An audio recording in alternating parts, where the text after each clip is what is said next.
Hi, everyone. Life Coach Carissa here, back with you today to talk about a new topic. I hope you are all doing well today. I want you to know something, even though I don't know who some of you are that watch these videos of mine. I want you to know that I think about you often. I may not know you personally, but every single day I am thinking about you, the problems you face, the struggles you're having.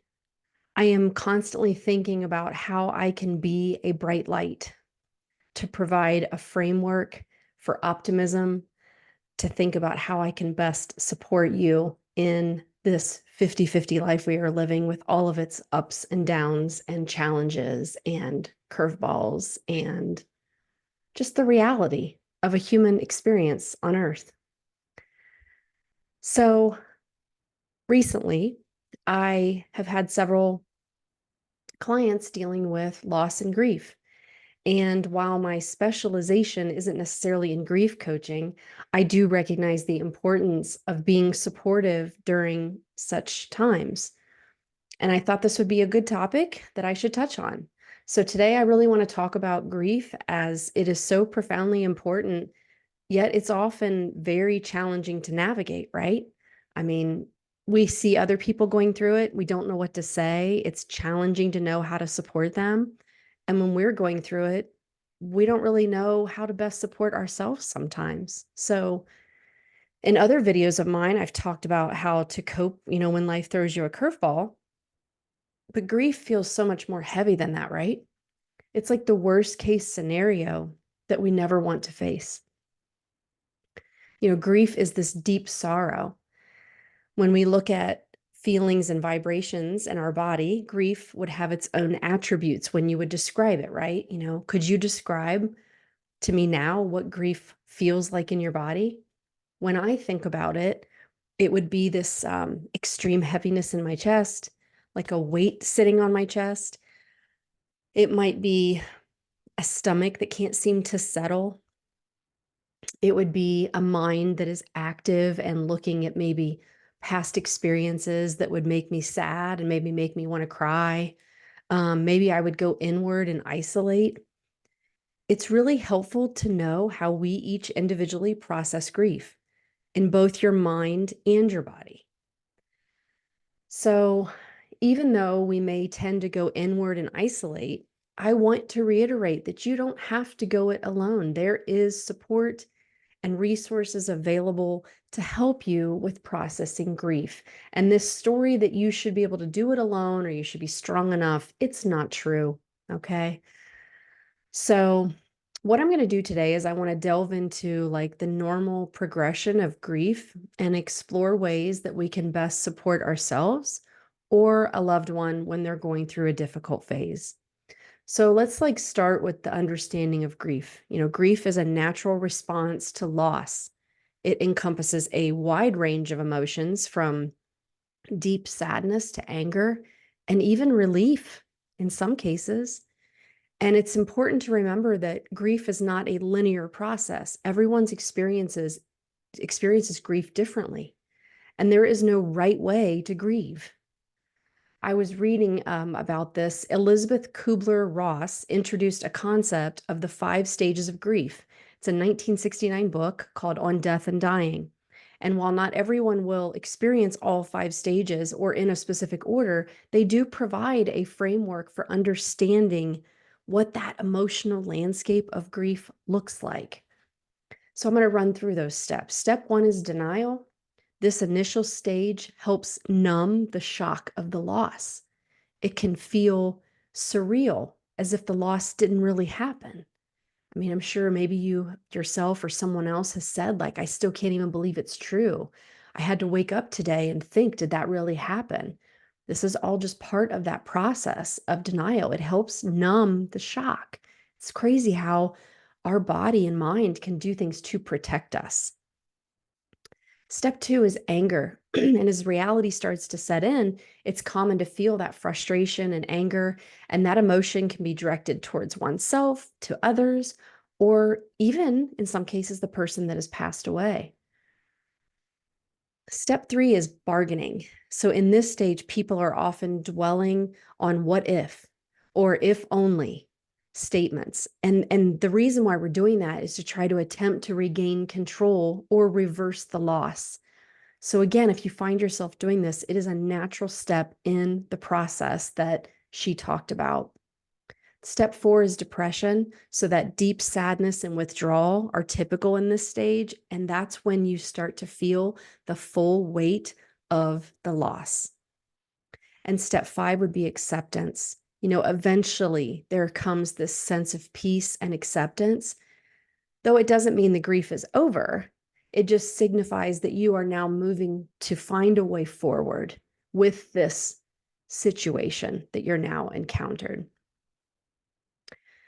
So I thought those were really helpful, right? I mean, I know it sounds like things we already know or have heard, but to really go through and understand each of those steps was very helpful for me. So next, I want to explore some ways that you can support yourself through grief. When dealing with grief, self-care is so important. And so have put together some strategies to kind of help you navigate those difficult times. Number one, allow yourself to feel. Suppressing emotions can prolong that grieving process. So you really want to allow yourself to experience and express your feelings without having judgment about them, all right? And not worrying what anyone else thinks about how you express your feelings, right? That's for you to take the path that feels right for you. Number two is to seek support. Talk to your friends, family, a professional therapist, a coach like me. Sharing your grief can lighten the emotional load, right? When you keep it held in, it gets heavier. When you can release it, it gets lighter. Number three is to create some rituals. Rituals can provide a sense of closure. It can really honor the memory of a loved one, if that's what you're grieving. It could be lighting a candle, creating a memory book, or visiting a special place. So create those rituals, right? That can be a place for you to have those releases of emotion. Number four, take care of your physical health. Grief can really take its toll on a body. So make sure you're eating well, exercising, and getting enough sleep. And number five, set some small goals. Give yourself something to focus on. Small, achievable goals can really help provide a sense of accomplishment and help you move forward rather than feeling stuck or constrained by the heaviness of the grief. So make those goals small, something little each day if you have to. Next, I want to talk about how you can support others when they are grieving. I know I've struggled with this. What do you do? Is it not knowing what to say? Is it bringing them a casserole? What is it, right? We have these traditions that people will do when someone else is grieving, sending flowers, sending a card. But these might be some additional ways that you can go about supporting them. So when someone you care about is grieving, think about maybe these as options for how to support them. Number one is to listen. I mean, sometimes the best support is just simply being there and listening, right? Let them share their feelings without offering solutions or advice. We're not trying to make them feel better. We want them to go through the stages that are necessary for processing grief. So really become a good listener. The second one is to validate their feelings, right? Acknowledge their pain. Let them know it's okay to feel whatever they're feeling. Sometimes I've said, I can't even comprehend what you're feeling, but I can feel the sorrow that you're expressing, right? And that's normal, and let yourself feel that. So let them know it's okay to feel whatever they are feeling, even if you can't quite understand what that is. Number three is just try to offer practical help, right? I mean, grief can make every little thing you need to do each day very overwhelming. So, can you offer with chores or cooking or running errands or, just in some way asking them how you can support them so that they can have that time to give to themselves? So, taking something off their plate. And number four, be patient, right? I mean, grief doesn't have a timeline. Be patient, continue to offer support even after, long after the initial loss, because sometimes that grief comes in waves. Sometimes it doesn't come until much later. sometimes when someone is grieving something, they're handling all of the arrangements and the things that need to be done, and they haven't even begun to process the loss and the grief. So be patient, right? And just understand that whatever that looks like for them, it's perfectly fine. And then lastly, I touched on this a little bit. Encourage professional help, right? If they seem stuck in their grief or it's impacting their ability to function, gently suggest that they seek help from a counselor, a therapist, a coach, someone who can support them. Maybe you can even offer to go with them for moral support. Maybe you can send them some options, referrals of people that that you've heard have been great with helping someone handle grief. Um, just gently, offer to be someone who can provide them with resources because sometimes we don't have the energy to go search. But if someone tells me, maybe I won't use it today, but maybe a week from now, a month from now, a year from now, maybe I'll remember what they had told me and I'll go back and relook at that again when the time is right for me. So I hope that you find those helpful. I know I did just as a reaffirmation when I was compiling those of like what would be the best steps, right, to help someone or yourself who is grieving a loss. Um, I'll just, I'll share my story with you. My most recent experience with grief was the loss of my father at the end of 2022. I had a challenging relationship with him my entire life and more of what I would describe a fractured relationship for the last 6 years prior to his death. His death ended up being sort of sudden and abrupt, and it brought up so many things that I had no preparation for. I mean, I realized that I had so many aspects to work through because not only was I grieving this immediate loss, but I was also grieving the loss of the opportunity for any reconciliation. I had always held out hope that someday we would kind of be able to come together and there would be a reconciliation. So I was grieving that that door had now closed for us to do that in person. I was grieving the relationship that I always wished we would have had, right? So the all the memories of what I wished it would have looked like started to flood in. And so the best thing that I did was give myself so much love for what I was thinking and feeling. I didn't judge it. I didn't try to shoo it away. I just really found ways to be present with all the emotions so that I could process it in the most healthy way that I knew how, right? Many of us try to get back to life as usual, or we just try to keep ourselves busy as a way to distract ourselves. But I encourage you to set aside time to call upon the emotions and go through a process of acknowledgement and understanding and acceptance and peace.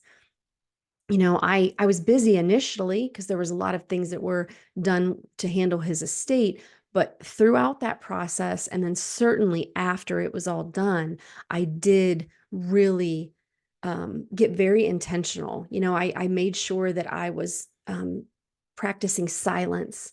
Like I would just sit in silence and see what was happening in my mind. I would meditate. I was having prayer sessions. I was reading the Bible. I was journaling. I was reading books. I was listening to music.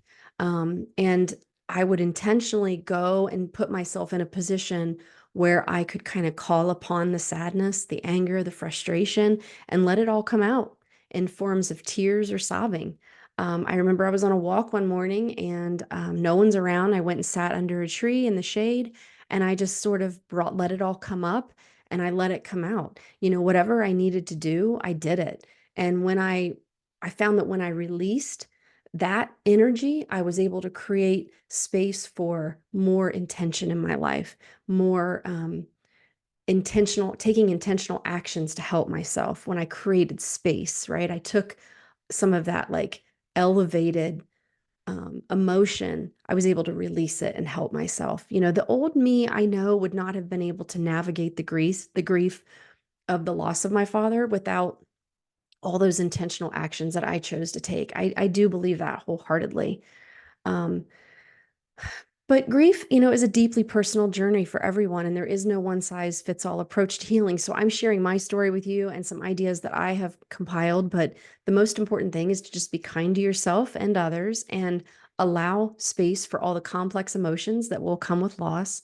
And by understanding those stages of grief and maybe taking on some supportive strategies, you can navigate those challenging experiences with greater compassion, more resilience, more peace and calm in your life, even when you're in the midst of that storm. So, whether you're in a time of grieving now or someone who is, I am sending you love and light today and every day, because I know it's not easy.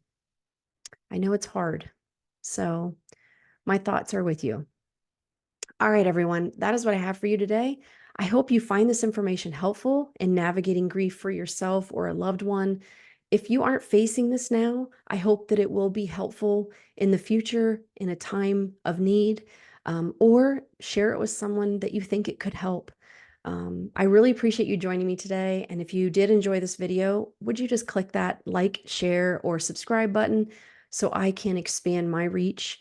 I'm trying to reach more individuals with these videos. So by you doing that, it helps me. All right, everyone. I hope you have a great day, and I will see you in a couple weeks.